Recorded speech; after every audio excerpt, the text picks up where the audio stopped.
one of the most important things I do to captivate my students' interest is to make sure I'm interested in the subject. I'm one of those people that if I'm bored, it shows all over my face. So I try not to teach anything that I consider boring. If we're talking about composition, I find a way to make it interesting to me and to the students. I have a lot of students who have no idea of various grammar problems, not even sure they have them. But what I have found is if I present grammar in the basic ways, these are the things that really mess up your paper.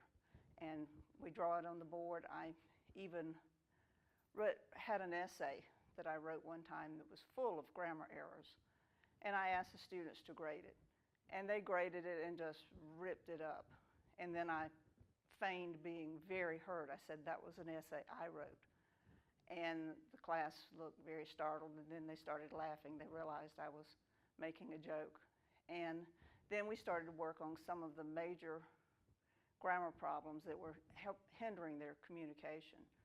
I always try to bring interesting things into the class beyond the textbook because most of the students don't really find the textbooks that interesting. We use them, but I like to supplement them, whether it's photographs of the areas we're talking about.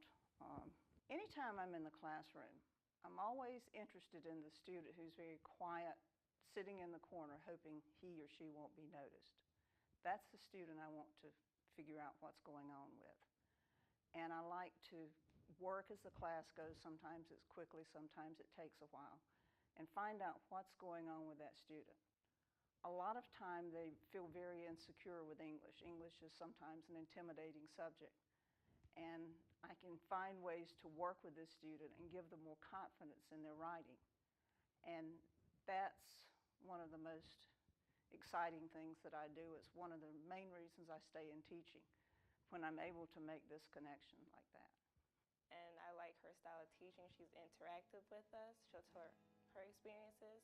We could talk to her about hours, and she actually sits there and listens, and she's not one of those teachers that are like, just do your work and don't be bothering me kind of things. So she's an awesome professor. I've had 6 different English professors, and by far she is the best. She works with you and she inspires you. She tells us all kinds of stories and makes us want to write better. We actually want to do what she's asking us to do, not only because we want a passing grade, but because we strive to do better for her, because we want to do well for her.